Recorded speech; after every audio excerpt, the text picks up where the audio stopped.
देश के 5 राज्यों के विधानसभा चुनाव के नतीजों में सिर्फ केरलम ही है जहां कांग्रेस के लिए गुड न्यूज है। राज्य के 90 सीटों पर जीत के साथ कांग्रेस की सत्ता में वापसी हुई है। इस जीत के हीरो में एक नाम सचिन पायलट का भी है।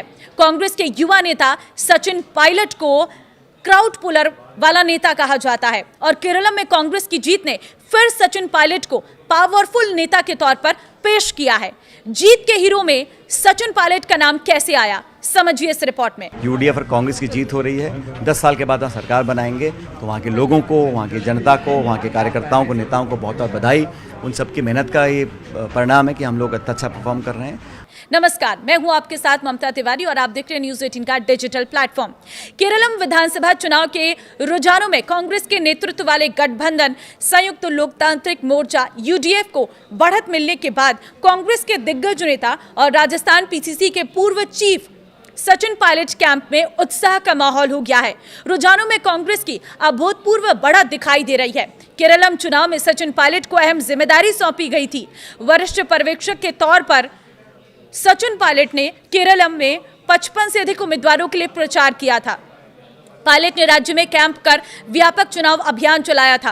राजस्थान में भी सचिन पायलट के प्रदेश अध्यक्ष रहते हुए कांग्रेस ने साल 2018 में सत्ता में शानदार वापसी की थी।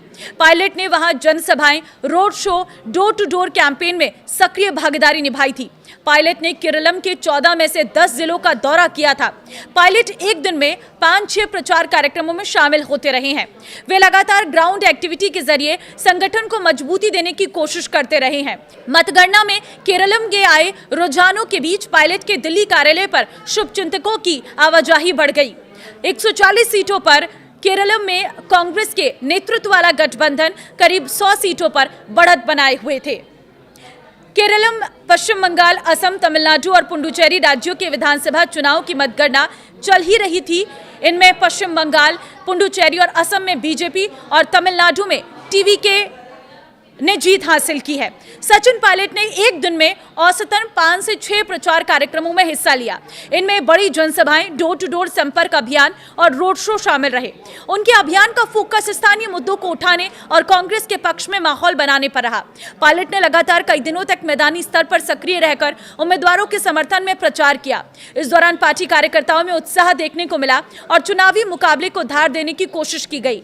पश्चिम बंगाल में भी पायलट ने 24 घंटे में 5 जनसभाएं और एक रोड शो कर मुर्शिदाबाद और मालदा बेल्ट में कांग्रेस के लिए माहौल बनाने की कोशिश की। हालांकि नतीजे तो पक्ष में नहीं रहे, लेकिन इन इलाकों में कांग्रेस का वोट शेयर 2 से 3% तक बढ़ता दिख रहा है। कांग्रेस के युवा नेता सचिन पायलट को क्राउड पुलर वाला नेता माना जाता है। राजस्थान में कांग्रेस पूर्व सीएम अशोक गहलोत और सचिन पायलट खेमों में बटी हुई है। सचिन पायलट युवाओं के बीच खासे लोकप्रिय हैं। पायलट और पूर्व सीएम वसुंधरा राजे को राजस्थान में क्राउड पुलर नेता माना जाता है। पायलट के सभी कार्यक्रम में युवाओं के साथ महिलाएं, बुजुर्गों की अच्छी खासी भीड़ उमड़ती रही है। कांग्रेस के राष्ट्रीय महासचिव के साथ ही वर्तमान में छत्तीसगढ़ राज्य के प्रभारी का जिम्मा संभाल रहे पायलट राजस्थान के डिप्टी सीएम और केंद्रीय मंत्री भी रह चुके हैं। पायलट वर्तमान में राजस्थान के टोंक से विधायक हैं।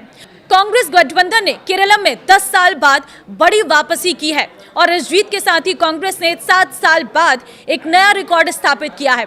7 साल बाद पहली बार कांग्रेस के 4 मुख्यमंत्री होंगे। 2019 में आखिरी बार कांग्रेस के 4 मुख्यमंत्री थे। इसके बाद कांग्रेस को 3 का फिर लगता रहा, यानी एक वक्त में एक साथ 3 से अधिक मुख्यमंत्री कांग्रेस का नहीं रहा।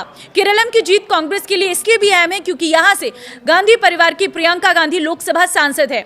इतना ही नहीं, संगठन महासचिव केसी वेणुगोपाल भी केरलम से ही आते हैं। कांग्रेस में संगठन महासचिव को दूसरा सबसे पावरफुल पद माना जाता है। 2018 में कांग्रेस को एक साथ मध्य प्रदेश, छत्तीसगढ़ और राजस्थान में जीत मिली थी। पंजाब में उसकी पहले से सरकार थी।